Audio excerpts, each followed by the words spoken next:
Perde korabtın jiber عار دل ستان خوش دل جغمان کو بیت در بلبل گل ستان خوش مفتعلون مفاعلون مفتعلون مفاعلون بحر رجز کو خبن طای گرب بتن روان خوش زوج رجل شمير جن مرأة زوجة نساء والد بابو والد دا شقيق واخ هر دبرا ابن كرة بنت كتا سهر غزور مام عم عمت متاع ما مشاش جده چياخ بيردا اجرك رهنق قراو خسر زيان كذب دراو بيع فروتنا عطا دانا كرين چيا شراء منكب كتف هردم البال ضمير قلب دل جذى الفرح تشاهنا موت مرن قرين بكاء ثور حمار قاء كربانش يسخ في باب دار جبهاني فم دبا لحيرها خبر نبا حين طقنم شعير جاه سلت شليل كرم رزا خرم رطاب عنب تريع بيع بفروش ثمن بها شيري لبن غنم پزر رأي بماست زبدتو صوفي هري ريش پرا اسفر زرا كفي قبا صرصر ريح باب زان توزع جاج نقعهم غبرأها جؤهوبة قستل قاترأوها با خشية ترس صاعقة دنق بروسك بهشي لوث لواء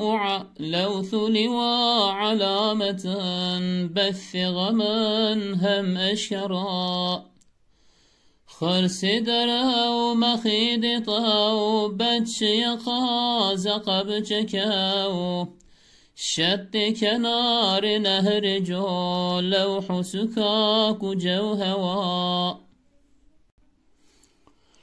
أسجد عين ندر زر في الضلجين نقر زيف سفر چم فرقا نحاس فاخرها رصاص قلا رب ما جلك ثم لويه نالهر لا نهلنا جبو مرا إن أجرى لمجرى أين لكو وكيفكو تحت لبن على لسار ثم جفا شوي بزان أنت تهي لبومرا.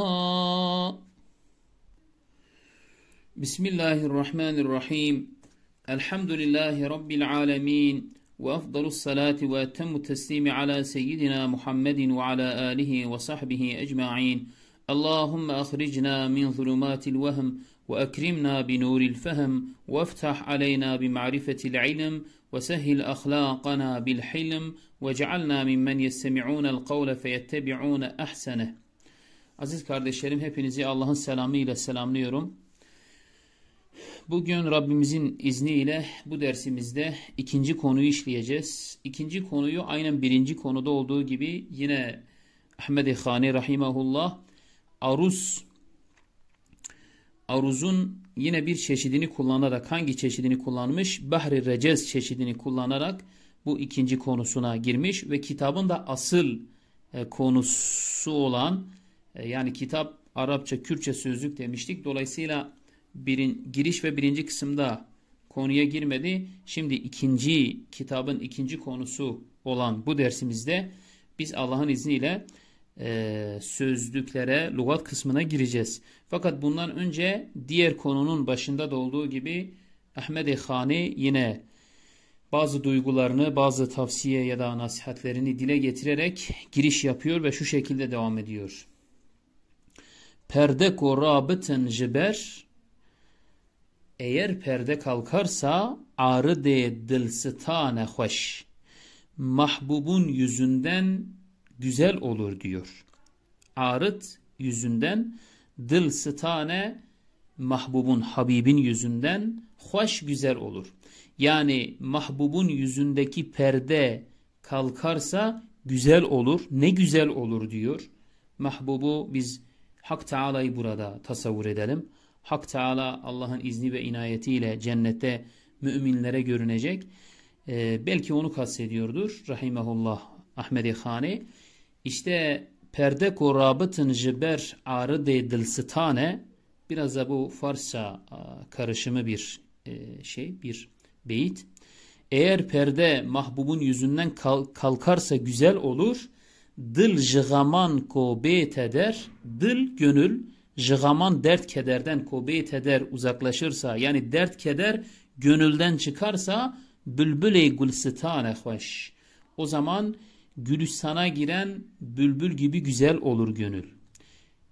Gül bahçesine giren bülbül ne kadar sevinç içerisindeyse, gönül de dert kederden arındırıldığı vakit, yani gönlün içindeki dert keder çıktığı vakit, gönlü terk ettiği zaman, gönül dertsiz kedersiz olduğu vakit, aynı şekilde gül bahçesindeki bülbül gibi güzel, sevinç ve sevinçli olur ve mutlu olur. Dolayısıyla Ahmed Khani burada diyor ki, mahbubun, Habibin yüzündeki perde kalkarsa gönlün içindeki dertler de böylelikle boşalır. Yani gönlün dert ve kederi sona erer. Dolayısıyla Gülistan bahçesine, gül bahçesine giren bir bülbül misali sevinçli bir hal alır. Ney? Dil, yani gönül. Müfteilun mefailun, müfteilun mefailun. Aziz kardeşlerim, bu ikinci konunun aruz bu ikinci konumuzun ritmi müfteilun mefailun, müfteilun mefailun. Yani yine dediğim gibi aruzun bir çeşidini Bahri Recezi kullanmış. Demiş ki müfteilun mefailun, müfteilun mefailun Bahra Recez ko habnu tay, ya bu Bahri Recez'in bir çeşididir. Gerbebitin revane hoş. Bir görseniz ne kadar da güzel bir akıcılığı var bu ritmin. Yani bu ritmin ne kadar da güzel bir akıcılığı var diyor. Bir bakın bakalım ne kadar da güzel bir akıcılığa sahiptir bu ritim çeşidi. Tabi biz buraya çok takılmayacağız. Dediğim gibi bu bir uzmanlık alanıdır. Bu bir ritim çeşididir. Burada bizim ezberlememizi, yani çocukların daha doğrusu eserini ezberlemelerinin kolaylaşması için, daha çok onların zihnine oturması için Ahmed Khani böyle bir yöntem denemiştir. Ve şimdi direkt asıl konumuza giriş yapıyoruz. Demiş ki Ahmed Khani, Zevcu racul çemeru jen. Zevcu racul. Zevç Arapçada koca. Racul yine erkek. Bunun şimdi Kürtçe karşılığını söylüyor. Diyor ki meru. Mer dediği zevce diyor. Yani zevç Arapça, Türkçesi ne? Koca. Evli insanları düşünelim. Bunun Kürtçesi de merdir. Şimdi zevçten sonra ne vardı? Recul aynı şekilde. Recula da Kürtçede, yani Türkçede yine adam denir. Arapçada recul denir. Kürtçede de mer denir. Orayı bitirdik.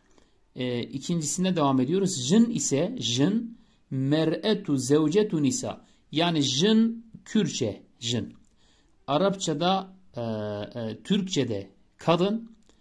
Arapçada ise 3 tane karşılık vermiş. Mer'et, zevcet, nisa. Mer'et normal kadın anlamında. Zevcet evli olan kadın anlamında. Yani evet, evli olan kadın anlamında. Nisa da aslında çoğul bir kelimedir. Mer'etin çoğuludur, cem'isidir. Nisa da kadınlar anlamında. Dolayısıyla bu şekilde her bir kelimenin burada Kürtçe ve Arapçasını veriyor. Bazen bir kelime Kürtçe'de karşılığı 3-4 tane Arapça kelime olabiliyor. Bazen Kürtçe 1-2 kelime olabiliyor. Bazen değerli kardeşlerim bizim kullanmadığımız Kürtçe'de denk gelebilir. Yani sizin kendi bölgenizde, kendi yaşadığınız yerde belki de bu lehçeleri kullanmamış da olabilirsiniz. Çok garipsemeyin. Sözlüklerde ben dikkat ettim. Hepsi vardır. Aşağı yukarı hepsi var. Ahmed Hani kendi dönemindeki lehçeyi tabi bazılara kendi bölgesini Hakkari, Ağrı, Hakkari oraları göz önüne alarak yazmıştır. Dolayısıyla çok garipsemeyin. Sözlüklere baktım. Hepsi de vardır. Bu şekilde biz inşallah istifade etmeye çalışalım. Hem Arapça hem Kürtçe aynı zamanda Türkçesinde zaten söylüyoruz. Mesela devam ediyor. Valid babu. Valid Arapça valid. Türkçe'de baba. Kürtçe'de babu. Valide yine Arapça bir kelime. Bunun Kürtçesi da. Peşinde hemen söylemiş. Türkçe ana, anne. Şakiku ah. Şakiku ah ikisi de Arapçadır. Şakik aslında hem anne hem babadan kardeş. Eh ise normal kardeş manasına geliyor. Yani ah dediğiniz zaman bu tek taraflı kardeşiniz ya anneden ya babadan kardeşiniz de olabilir. Tek taraflı olabilir ama şakik dediği zaman öz. Hani hem anneden hem babadan öz kardeş diyoruz ya. Bu ikisi Arapça kelimelerdir. Bunların Türkçeleri zaten kardeş. Herdu bra. İkisi de bra. Kardeş manasında demiş. Kürtçe'de ne diyoruz? Bra diyoruz. Onu Ahmed Hani söylemiş. Bir sonraki beyte geçiyoruz. İbni Kore. İbn Arapça kelime. Türkçesi çocuk, oğul, evlat, oğul daha doğrusu. Kürtçesi Kore. Binti yine Arapça bir kelime. Kız çocuğu anlamında. Kız anlamında binti. Türkçesi kız, Kürtçesi geçe, geç yani. Sihri yine Arapça bir kelime. Kürtçesi gazure demiş. Zaten peşinde. Bunun gazur demiş. Bunun Türkçesi de kayınbaba. Mami am demiş. Mam Kürtçe bir kelime. Bunun Arapçası amdır. Türkçesi de amcadır. Devam ediyoruz. Ammet mete demiş. Ammet Kürtçe bir kelime. Arapça bir kelime. Ammet. Bunun Türkçesi hala. Kürtçesi mete demiş. İmameh Arapça bir kelime. Türkçesi sarık. Kürtçesi şaş demiş. Ceddeh Arapça bir kelime.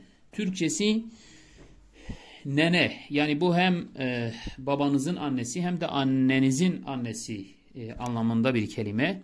Çiye demiş. Bu çiyeleri yani nedir demek istiyor. Bunu biraz daha da kafiyeyi, vezni tamamlamak için kullanıyor genelde. Hu yine kafiye tamamlamak için pireda demiş. Nenedir yani. Pireda o dediğim gibi o bölgenin Kürtçesine göre nene anlamına gelen bir kelime. Pireda, pir yani nene anlamında. Bu nene babanızın yani annesi de olabilir. Annenizin annesi de olabilir. İkisine de pireda diyoruz Kürtçe'de. Öcre kri demiş. Öcre Arapça bir kelime. Bunun Kürtçesi kri, Türkçesi de kira.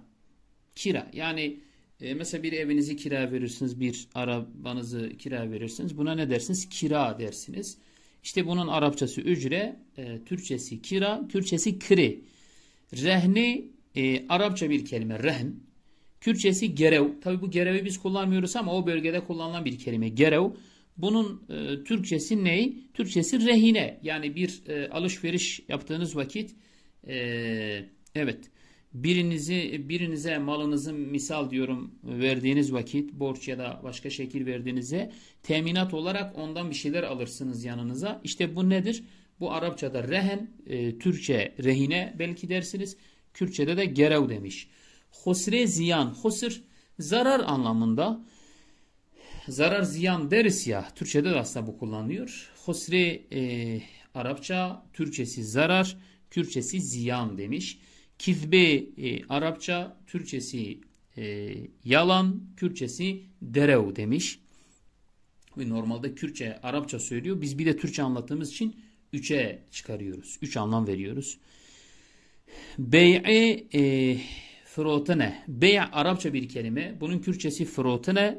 Türkçesi de satmak. Bir şeyi sattığınız vakit buna bey' denir. Kürtçede froten. Ata nedir? Yine Arapça bir kelime. Türkçesi vermek. Kürtçesi de dane demiş. Dane. Krin Kürtçe bir kelime. Bunun Türkçesi ne? Almak, yani satın almak. Çiye demiş. Şira. Arapçası da şiradır. Şira satın almak. Kürtçesi krin, Türkçesi de satın almak dediğimiz gibi. Menkibu ketfe, menkib Arapça bir kelime. Ketif de Arapça bir kelime. İkisinin de manası bir. Bunların Türkçesi ne? Omuz. Kürtçesi ise demiş herdu, yani ikisi de mıl manasına geliyor ikisi de. İkisine de omuz diyoruz. Balu damiru kalbi. Bal bir kelime Arapça. Damir bir kelime. Kalp bir kelime. Üçü de aynı mana. Türkçesi ne? Bunun gönül diyelim. Gerçi kalp de kullanıyoruz Türkçe. Gönül derse Kürtçesi de nedir? Dıldır bunların. Dıl.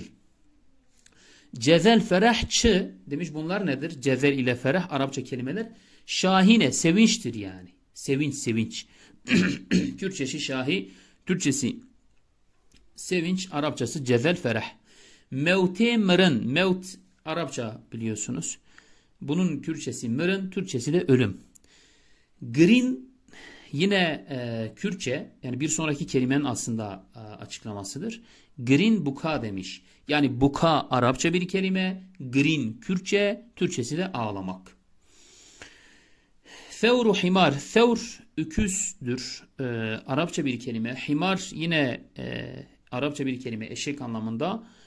Zaten Kürtçesini vermiş. Ga-u ker demiş. Bir tanesi ga birinci kelime, yani thevrun karşılığı. Ker de ikinci kelimenin karşılığı. Türkçede de öküz ve eşek. Bançiye. Ban ne diyor? Sakfi. Sakftır. Sakf dediğimiz dam diyebilirsiniz. Çatı diyebilirsiniz. Yani evin üst tarafı. Evin üst kısmına Arapçada sakf denir. Kürtçede ban denir. Türkçede de çatı belki dersiniz. Belki dam dersiniz. Babe der. Bab ise der demiş. Bab Arapça bir kelime. Bunun Kürtçesi der. Yani deri denir. Türkçesi de kapı. Cebhe Arapça kelime. Bunun Türkçesi alın. Kürtçesi eni demiş. Femme Arapça bir kelime. Bunun Türkçesi ağız. Kürtçesi deve. Lihye Arapça bir kelime. Türkçesi sakal. Kürtçesi rihe demiş. Haber Arapça bir kelime. Türkçesi yine haber, aslında Türkçede de kullanılıyor. Ve bunun Arapçası nedir? Neba. Neba Arapçadır. Evet, neba Arapçadır. Haber Kürtçedir. Bunun Türkçesi yine haber. Yani aslında bu kelimenin hem Kürtçesi hem Türkçesi bir haberdir. Arapçası nebadır. Evet değerli kardeşlerim, bu defa biraz seri gitmeye çalışıyorum. Yani biraz kuru oluyor ama çok uzamasın diye çabalıyorum. Hinta Arapça bir kelime. Bunun Türkçesi buğday, Kürtçesi genim. Şair Arapça bir kelime. Arpa, Türkçesi arpa, Kürtçesi ceh demiş. Sülte Arapça bir kelime. Bunun Türkçesi çavdar ya da işte yulaf. Kürtçesi şilil. Kerm Arapça bir kelime. Bunun Türkçesi bah, Kürtçesi reze. Yani tamam, bah. Hurme bu Kürtçe bir kelime, yani rutebin aslında anlamıdır. Bir sonraki kelime. Bazen Arapça kelime önde bulunuyor, bazen arkada bulunuyor. Neticede biz Arapça kelimeyi Kürtçe'ye çeviriyoruz. Kitabın özelliği bu. Hurme Kürtçe bir kelime. Bunun Arapçası ruteptir. Türkçesi de yaş hurma diyebiliriz. Yaş hurma, yani şu hacı ve umrecilerin getirdiklerinden değil. Onlar daha çok temir denir. Çünkü onlar kuru hurma olduğu için bu rutep yaş olanıdır. Onun kurusuna temir denir. İneb Arapça bir kelime. Bunun Türkçesi üzüm. Daha doğrusu bu da yaş üzüm. Taze üzüm diyebilirsiniz. Bunun Kürtçesi tri. Bi' Arapça bir kelime. Türkçesi sat. Kürtçesi befroş. Femen Arapça bir kelime, bedel yani karşılık.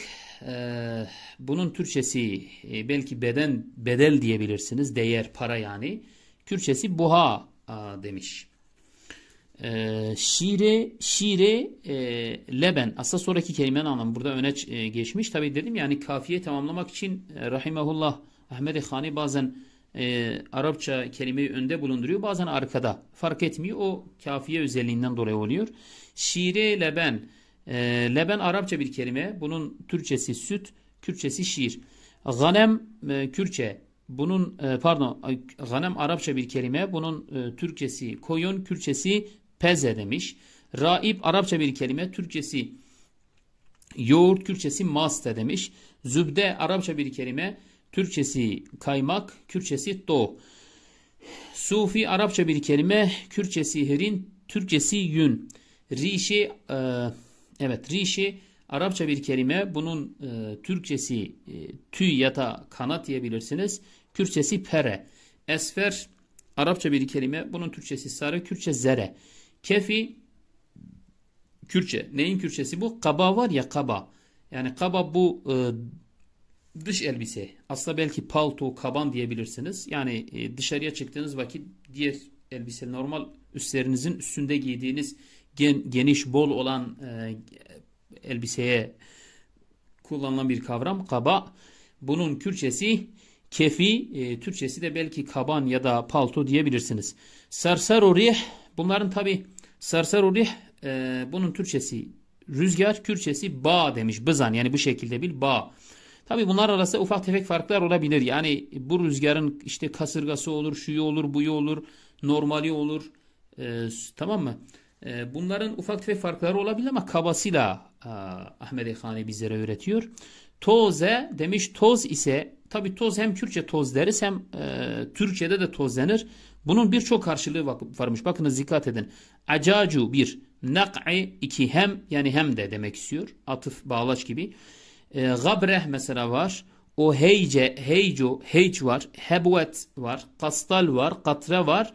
Bunların o heba, bunların hepsi nedir? Tozdur. Yani toz, toprak deriz ya. Hani rüzgarın gelmesiyle topraklı yerde oluşan duruma biz ne deriz? Toz, toprak deriz. İç içe girdi. İşte bunun Kürtçesi de Türkçesi de tozdur ama Arapça kaç kelime saydı? 1, 2, 3, 4, 5, 6, 7, 8 tane kelime saydı. Haşiyete tırsu demiş. Haşiyet tırs. Haşiyet Arapça bir kelime. Bunun Türkçesi korku, Kürtçesi tırs. Ama normal korku değil. Mesela normal korku olsa bunun Arapçası haşiyet olmaz da havf olur. Arapça haşiyet diyorsa bu saygı içeren bir korku. Yani Rabbinize karşı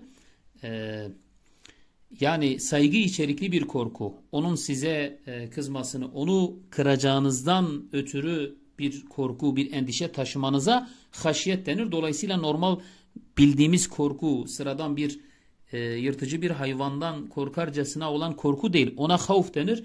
Diğerine, bu saygı içeren korkuya haşiyet denir. Türkçesi korku, Kürtçesi tırs demiş. Sa'ikah yine Arapça bir kelime. Bunun Türkçe karşılığı ne dersiniz? Yani kasırga olabilir. Şiddetli rüzgar anlamındadır. Zaten söylüyor Kürtçesinde. Dengu, ses demiş. Bak, bir kelime. Brusk, şimşek demiş. Şimşek çakması. O beheşi, bir de baygınlık, kendinden geçme. Yani saika tek bir kelimedir Arapçada ama birçok anlamı olabilir. Bu dediğimiz gibi kasırga olabilir, şiddetli ses olabilir, yıldırım olabilir. Ondan sonra baygınlık olabilir. O yüzden 3 tane kelime bunun karşılığında kullanmıştır. Levthu, liva, bu iki kelime yine Arapçadır. Bunların Kürtçesi alamet demiş, alamettirler.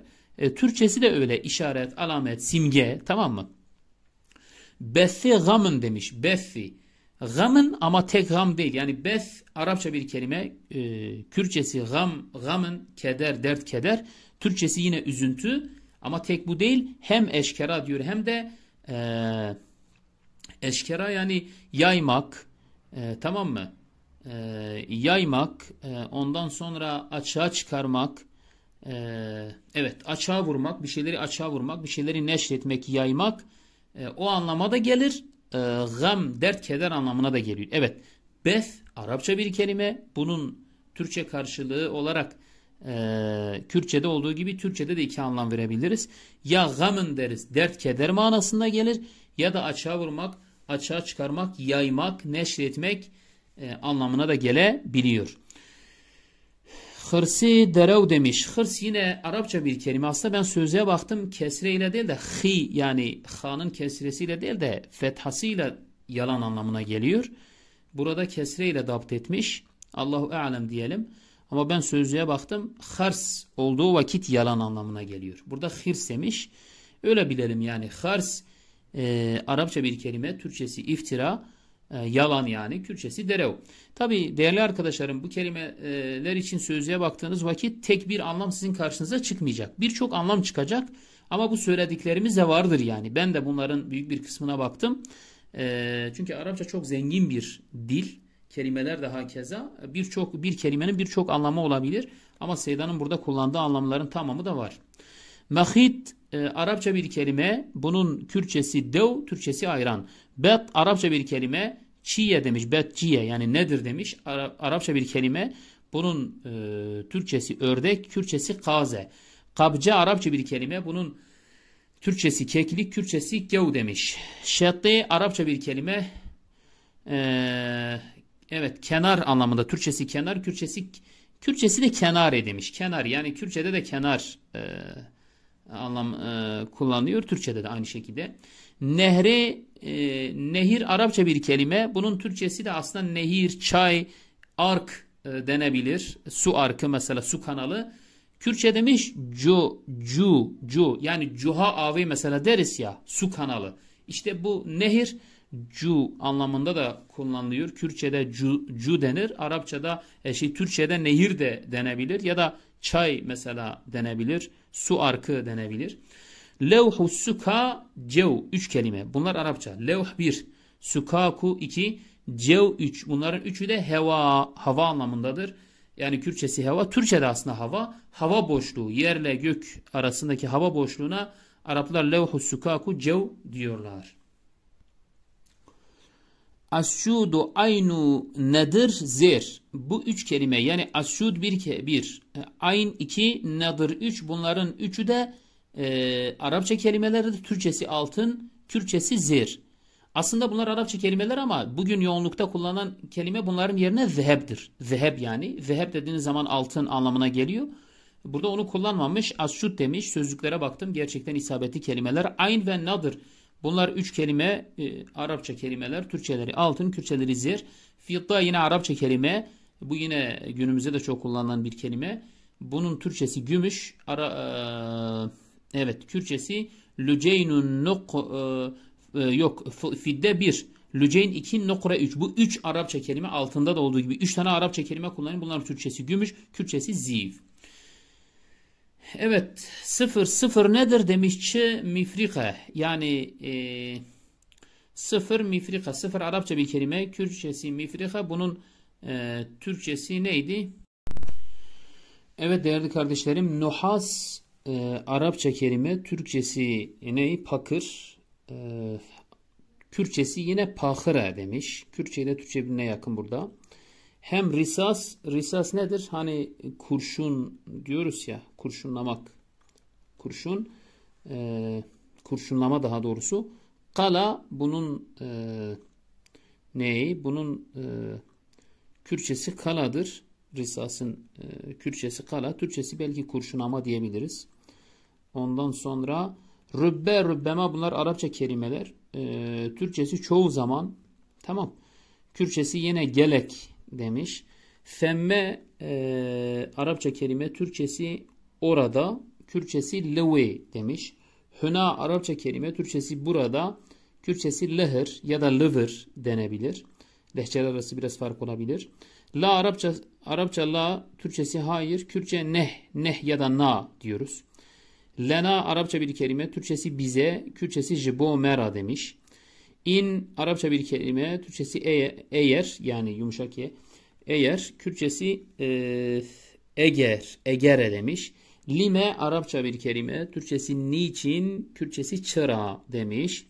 Eyne Arapça bir kelime, Türkçesi nerede, Kürtçesi lıku demiş. O keyfe Arapça bir kelime, keyfe nasıl, yani şu nasıl keyfiyetini soruyor. Kürtçesi ko, hani ko şöyle ki böyle ki diyoruz ya, işte o manada ko deniyor. Bunun Arapçası keyfe, Türkçesi nasıl. Tahti Arapça kelime, Türkçesi altında, alt taraf, Kürtçesi lıbın. Ala Arapça kelime, Türkçesi üzerinde, üstünde anlamında, Kürtçesi leser. Thümme yine Arapça bir kelime, Türkçesi ardından, peşinden, sonrasında, Kürtçesi jpaşevi demiş. Jpaşevi yani ondan sonra, bir şeyden sonra yani. Thümme sonra diyoruz ya işte Türkçe'de, Arapça'da thümme, Kürtçe jpaşevi. Bızan bil yani böyle bil. Ente Arapça bir kelime, Türkçesi sen, Kürtçesi tüyi demiş. Li Arapça bir kelime, Türkçesi bana, Kürtçesi bo mıra benim için demiş. Ve Ahmed Hani'nin ruhuna El Fatiha. Bismillahirrahmanirrahim.